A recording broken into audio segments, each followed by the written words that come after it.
Bienvenidos a nuestra segunda sesión o segundo capítulo de Resistencia Vital. Se acordarán que la sesión pasada estuve con José Luis Canales, con Dado Canales, un muy amigo mío, pero sobre todo un psicólogo súper profesional, al que por supuesto felicito porque se acaba de graduar del doctorado. Y hoy, la verdad es que no lo pensé mucho, porque la idea de este programa es que podamos escudriñar y reflexionar sobre los momentos más dolorosos, aquellos en los que uno está casi dispuesto a tirar la toalla, y aquellos de mayor plenitud. E invité a mis hermanas, a Paulina y a Marcela. Pau no pudo desafortunadamente, pero Marcela está aquí presente y nos vamos a tomar un cafecito.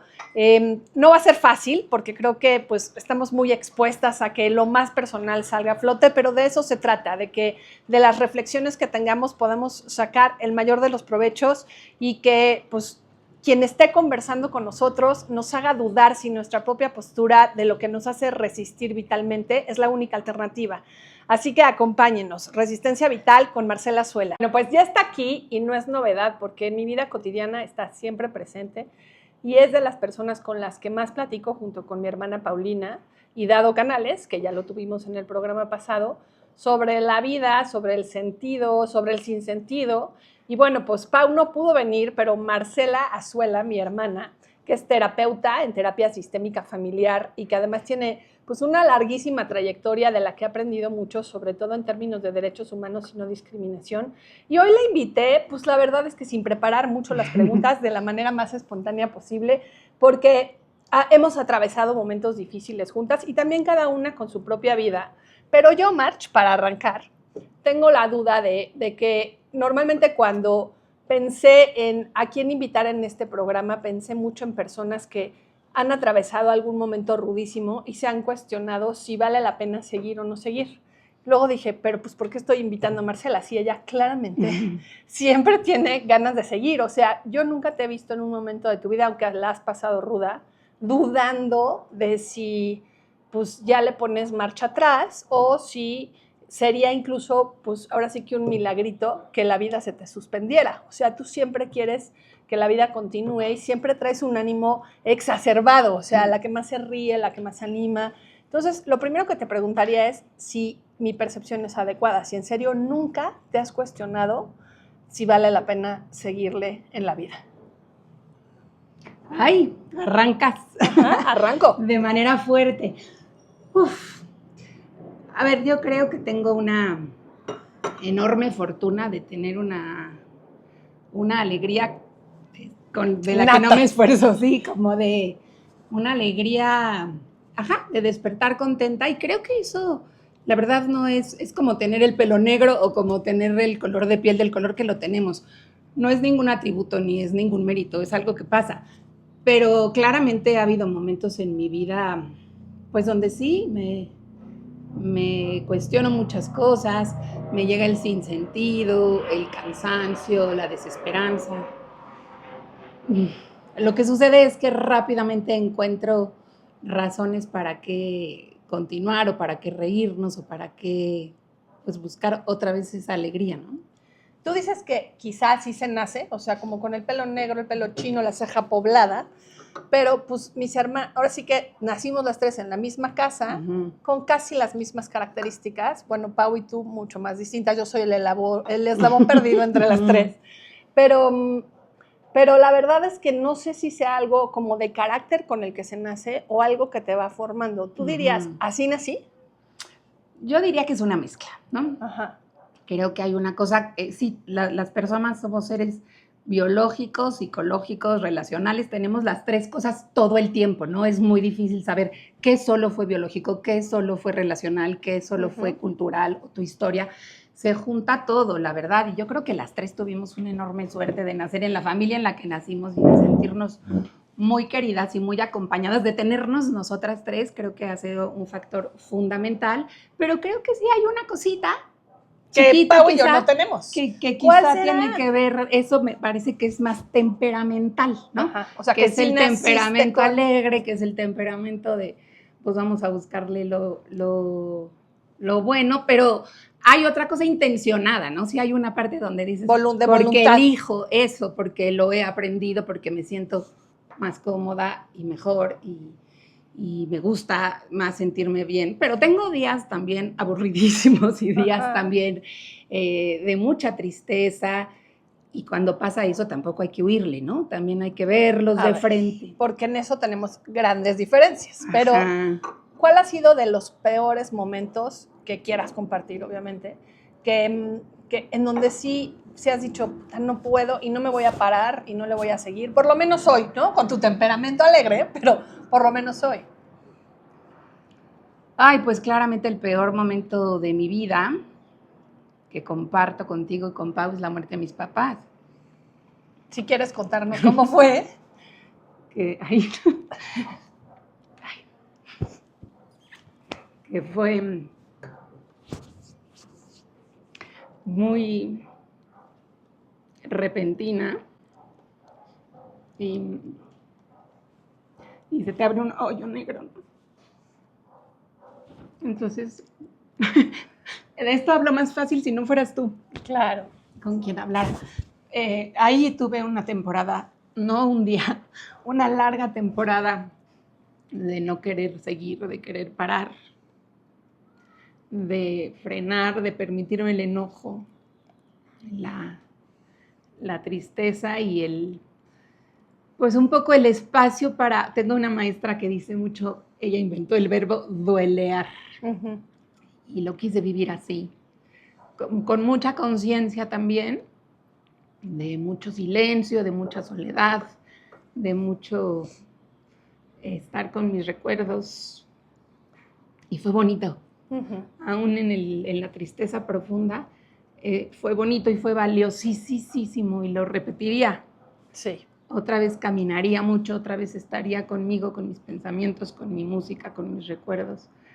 Por eso te insisto en que no huirle a mí me ha sido importantísimo y fundamental, y fueron meses, ¿no? No fueron 2 minutitos de estar así y de poder recuperar la fuerza y la alegría poquito a poquito. Porque tú te entregas sin miedo, o sea, yo un poco tengo esa comparación muy contrastante de cómo lo vivo yo. Yo a los 2 días estrenábamos el programa de Con los de Casa en el Universal. De acuerdo. Mi papá estaba bien emocionado y me dijo que lo iba a ver en el hospital de campaña, en el hospital COVID donde estaban, y les dejaban abrir sus celulares.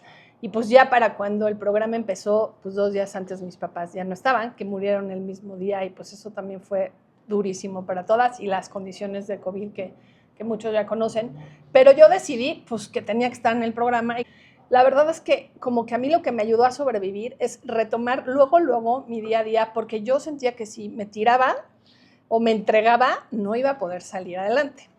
¿Tú qué hiciste? O sea, yo opté por eso. ¿Tú por qué optaste? Es que a mí me genera muchísima admiración lo que tú hiciste, porque justo yo no hubiera podido, ¿no? A mí me parecía de una fuerza y una valentía inmensa, no solo que regresaste al trabajo, sino cuando les hicimos un homenaje a mis papás a la semana, con una seguridad y una fortaleza te podías parar a dar unas palabras súper bonitas y conmovedoras y lúcidas, inteligentes, y yo decía, ¿de dónde les sale eso? Tenemos tan distintas características que yo admiro mucho tu manera de poder hacer frente y decir, pues le sigo, también con ese orgullo de esto habría querido mi mamá y mi papá y me hubieran visto. Pero igual y no le entré, ¿sabes? O sea, igual un día me llega la ola, ¿no? Esta que te amenaza permanentemente de cómo no te entregaste al dolor profundamente, va a llegar una ola y te va a comer. Nos persigue, ¿no? Un poco esa idea de, si no lloro suficiente, y todo el mundo en los velorios, nosotros ni velorio tuvimos, pero... Ajá. Lo está negando y le va a venir después, pero la verdad en mi experiencia como en mi experiencia personal, pero como terapeuta no hay reglas. Uh-huh. A cada quien le pasa lo que le pasa y le va saliendo el dolor como le va saliendo, y yo no me acuerdo de que tú no le entraras, me acuerdo de que a tu manera, y también te permitías mucho revisitar fotos, recuerdos, alegrías, tristezas, y lo hacíamos mucho juntas, eso también nos dio mucha fuerza a las 3. En mi caso, lo que pasa es que yo como mi trabajo es dar terapia, me daba pavor regresar y decir, ¿y qué voy a hacer? Me voy a, como aquí ya me puse a llorar. Ah, claro, me voy a poner a llorar al minuto. Lo tuyo era muy íntimo, o sea, no podías regresar al día siguiente a tratar a un paciente que también tenía un duelo, por ejemplo, ¿no? Claro. En ese momento no podía. Tenía una fantasía de quiero ir a una oficina donde nadie sepa que se murieron mis papás y yo me siente en una junta y nadie me vea con cara de qué horrible ser tú. Claro, que eso un poco ayudó el COVID y no, porque ahorita que hacías, no tuvimos velorio. Yo digo, antes me parecían horribles los velorios y ahora digo, son lo máximo los velorios, porque con mis papás no tuvimos velorio y cuando se murió Claudio yo sí tuve velorio y por lo menos ahí, pues desfila la gente que te quiere, te abraza, te saluda, ni te acuerdas quién fue, desafortunadamente, pero por lo menos ya viviste 2 días donde todo se vuelca a la muerte y ya al día siguiente no tienes, o tienes algunos de los que no pudieron asistir, pero algunos mensajes o quién te da seguimiento, pero se empieza como a decantar, ¿no? Pero en el COVID, como no tuvimos velorio, teníamos, que supongo que es tu caso, ¿no?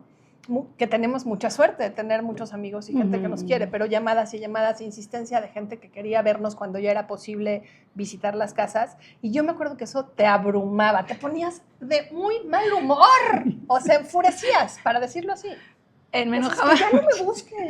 Claro, ¿te acuerdas que teníamos una lista de cosas que no hacer cuando la gente se muere? Bueno, tenemos un programa para eso, ¿eh? Sí, así una lista terrible. de todo lo que hace mal alguien cuando da el pésame, cuando está insiste y insiste, cuando se suelta a llorar como si fuera la muerte de su propio ser querido. Eso, ¿cómo lo viviste tú también después con la muerte de Claudio? Sí. Y cuando tú le estás diciendo a la gente, ¿sabes qué es? ¿Qué quieres? ¿Qué necesitas? Ay, pues me está viniendo bien estar sola, me está viviendo bien. Ay, pero yo quiero ir mañana. Bueno, te doy tu espacio. Y al día siguiente, ya, enfurecía, pero creo que estaba exacerbado el enojo de la muerte y me enojaba por esas cosas. Un poco sí decía, si me están preguntando que me escuchen, estoy pidiendo esto porque me está viniendo bien, pero como asusta, que se va a aislar, va a estar sola, la gente cree que sabe más de ti que tú, qué necesitas, qué requieres. Y entonces decidiste aislarte. Yo me acuerdo que dijiste, no le voy a tomar la llamada en un mes a nadie, me voy a ir de viaje y un pedazo del viaje lo tomaste sola. Caminar te hacía mucho bien, ¿no? ¿Qué encontrabas cuando caminabas? Llorar y caminar era la cosa que me daba más consuelo. Caminaba todos los días mucho. Y Ricardo un día me dijo, bueno, ¿qué quieres? ¿No? ¿Qué quieres hacer? Y yo, pues caminar, yo solo quiero caminar. Entonces me dijo, la verdad, la fuerza que me da Ricardo también la tengo que reconocer muchísimo, fue un soporte importantísimo. Pues vamos juntos a caminar y ahí vamos al Camino de Santiago y fue muy lindo porque fue acompañada, pero fue sola, ¿no? Ajá. ¿Y a qué me refiero con esto? A que cada quien tiene su ritmo al bailar, cada quien tiene su ritmo al caminar, y no nos forzábamos a ir al mismo ritmo. Entonces, muchos ratos fue delicioso caminar y llorar y ni siquiera tener que secarme las lágrimas porque con el mismo camino se iban. Sí. Y ya de repente estás viendo un pájaro, viendo a otros que caminan, viendo, o sea, aunque te jala el instinto de mantenerte en la tristeza, hay algo que te jala a la vida, a algo que te conmueve, a algo que te da ternura, que te da esperanza, ¿no? Como que te estás muriendo un poco, pero estás renaciendo al mismo tiempo, ¿no? ¿Y qué parte de ti se iba muriendo? Que creo que el duelo tiene que ver con eso, como que ya no vas a hacer ciertas actividades que te permitían relacionarte con las personas que quieres, pero una parte de tu identidad se transforma, ¿no? Igual aferrándote, a mí me pasó que platicábamos eso, que decía, ay, pues voy a dar clases como mi papá y voy a cantar más como cantaba mi mamá. Entonces me metí a clases de canto y me puse a ver en dónde daba clases, si me metía a dar clases en una prepa o regresaba a la Ibero a dar clases. Sí, qué bonito. Pero de repente tu rutina te va atrapando, pero es como si de repente quisieras reiterar que los que se murieron no se murieron dentro de ti, ¿no? ¿Tú qué sentirías que se murió y que no? Exactamente lo que estás diciendo, una necesidad de que no se mueran y que estén, y entonces a lo mejor ahí me daba mucha angustia dejar de estar triste, porque si dejaba de estar triste ya se iban, tenía esa sensación, ¿no? Si dejo de estar triste se van, y la gran sorpresa, pasados ya 3 años, es que no se van, ¿no? Que se quedan y que están ahí todo el tiempo en tu cabeza, en tus pensamientos, pero en efecto, con ellos me morí. Un pedazo grande de mí se va, pero también siento después de su muerte que están más en mí que antes de su muerte. Es una cosa como de que ahí están, acompañándonos, en lo cotidiano, en el día a día, en cómo hablamos, cómo nos movemos, qué pensamos, que me divierte un montón descubrirlos en ti y en Pau y a veces en tu hija, en el mío. Ahí está, eso diría mi mamá, así haría, ¿no?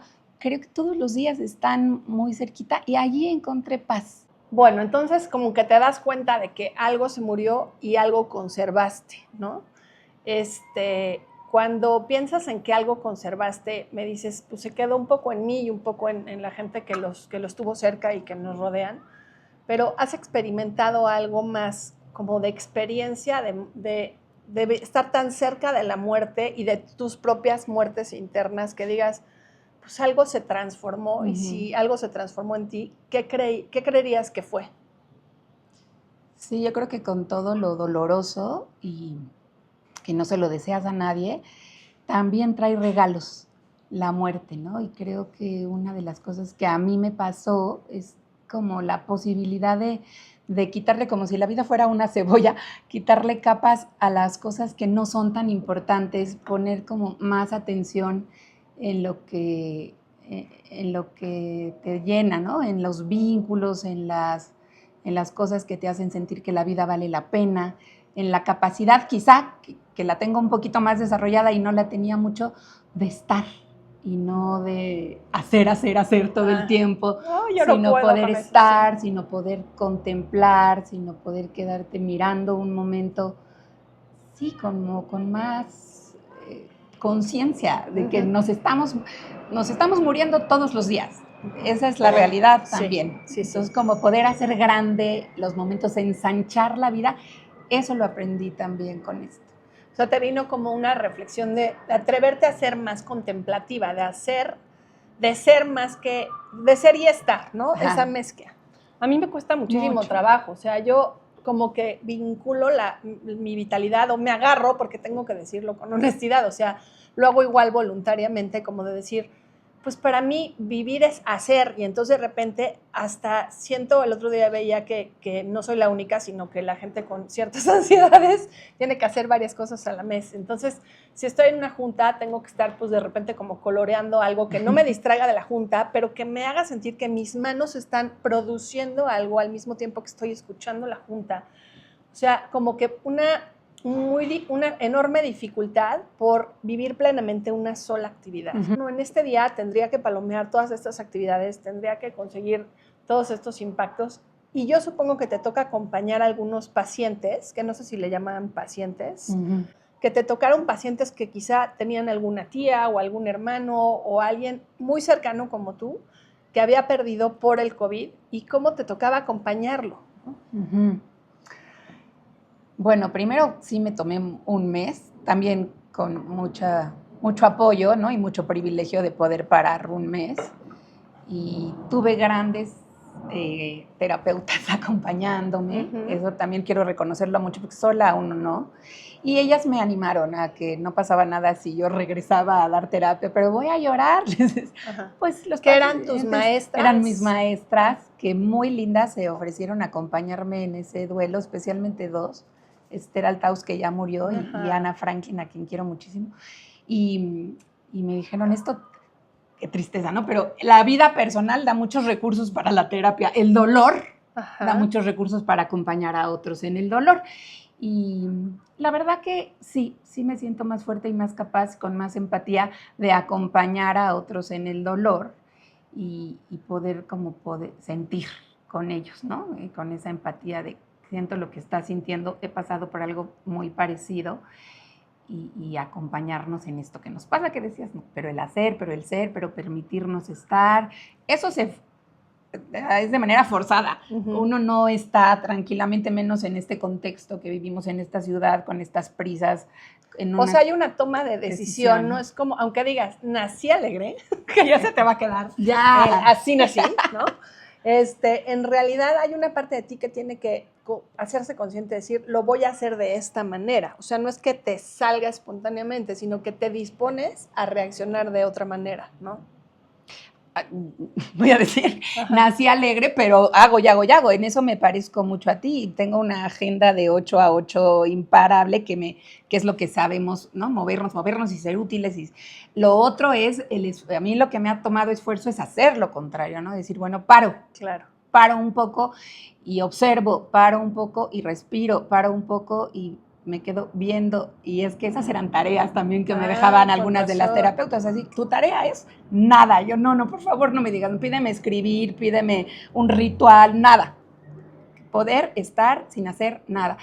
Y eso lo lograbas sin dibujar siquiera. Unos ratos, sí. En esos meses, obviamente, claro, no crees pero que todos bien, los días. No lo he logrado nunca, así que quizá me disponga a hacerlo. Son ratitos, ¿no? Nos cuesta un montón, ¿no? Como de, bueno, ahora sí me voy a quedar sin hacer nada, y yo luego digo, bueno, pues doblo una ropita, y sobre bueno, todo pues dibujo con el teléfono en la mano, bueno. ¿no? Porque puede que no hagamos nada productivo, pero estás viendo noticias o estás viendo videos de qué tomar. Por ejemplo, hoy me traías maca, ¿no? Ajá. Que son de estos suplementos alimenticios que te mantienen como muy al día y así.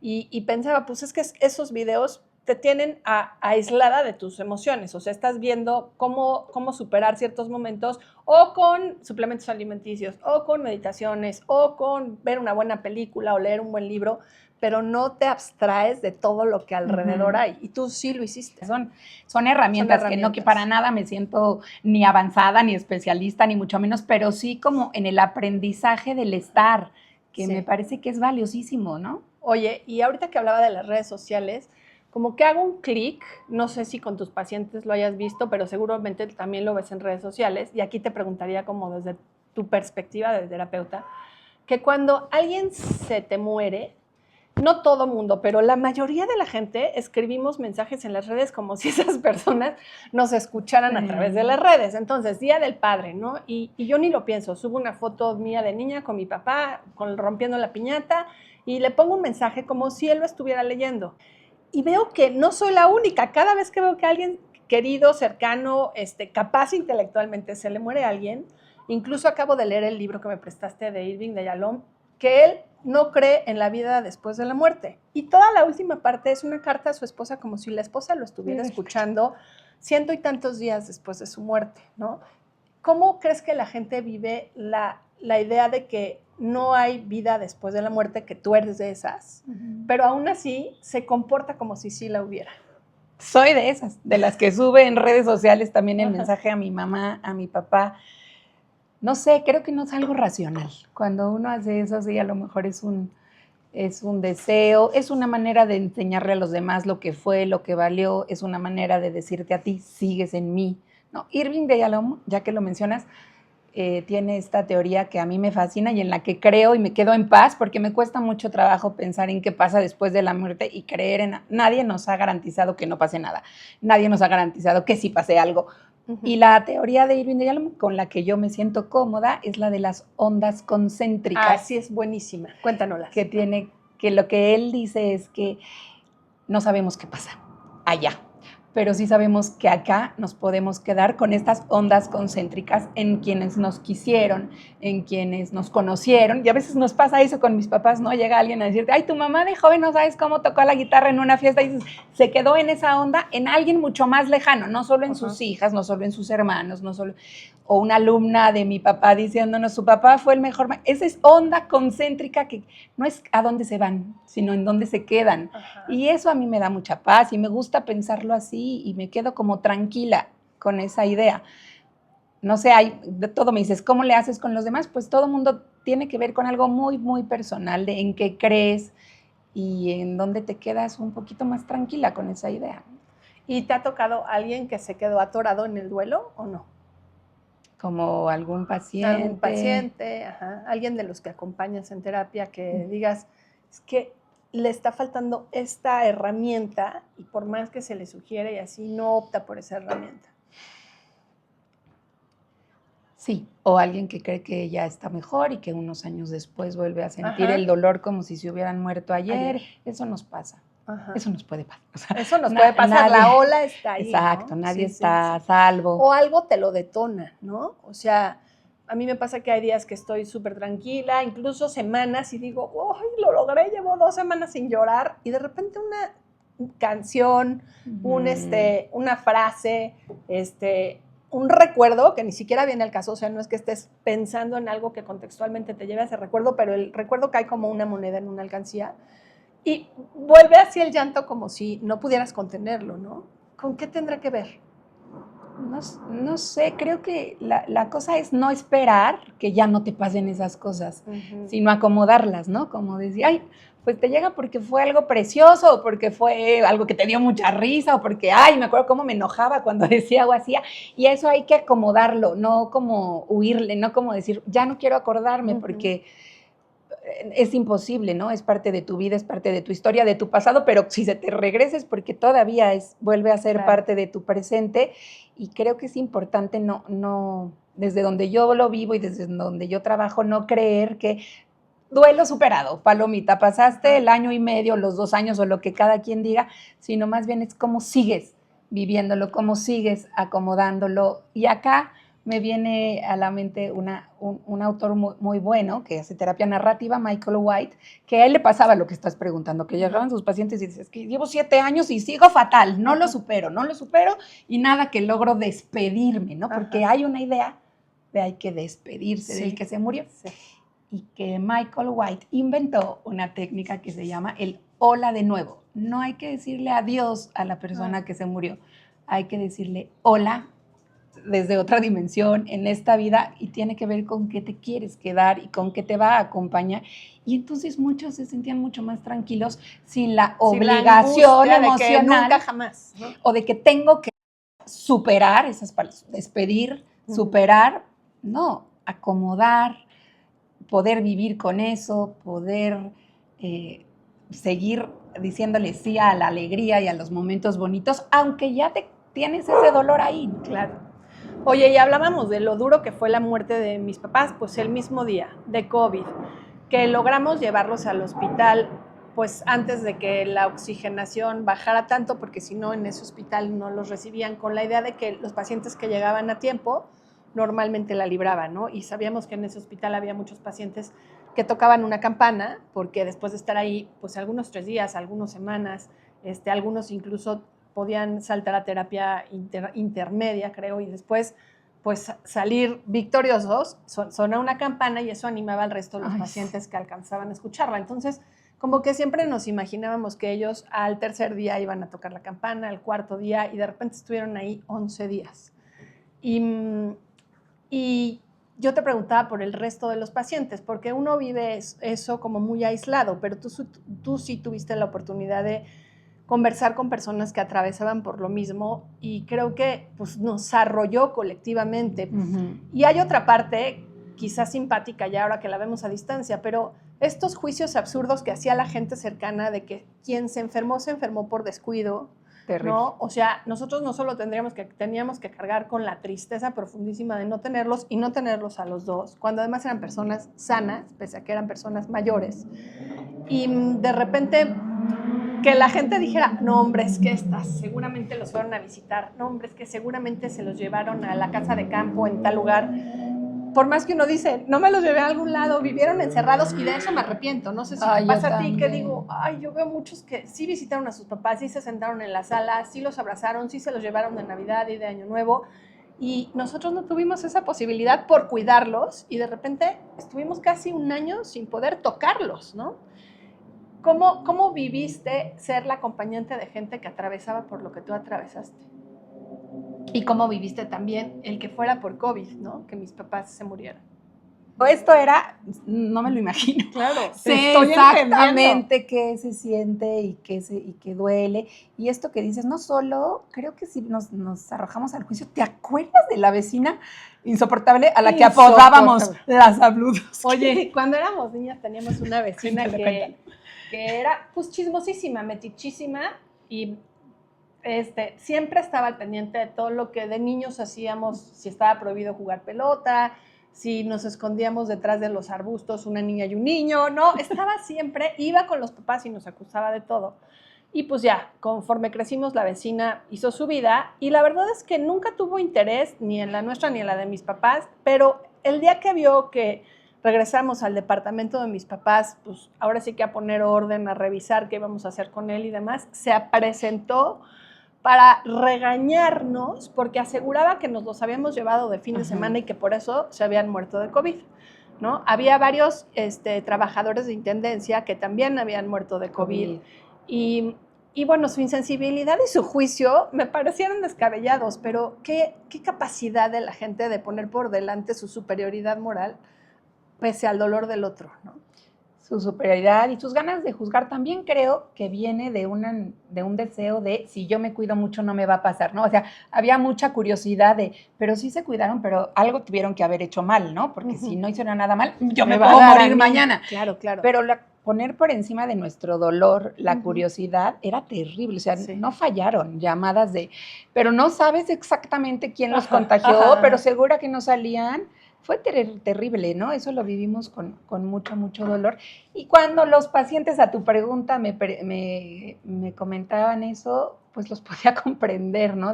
Encima me siento juzgada. Y una cosa que te quería decir es que lo muy fuerte es que no solo nos sentíamos juzgadas por fuera, nosotras también nos hacíamos muchas preguntas, claro, ¿no? Y esta etapa también del duelo de decir, ¿y si lo hubiéramos hecho distinto? ¿Y si en vez de ese lugar lo hubiéramos llevado a otro? Ajá. Y como sintiendo que es un poco de omnipotencia, ¿no? De que si uno hace algo distinto, tienen su poder, que la muerte no llegue. Y ahí te tardas también, ¿no? Te atoras un poco en entender que no es así. Que no es así.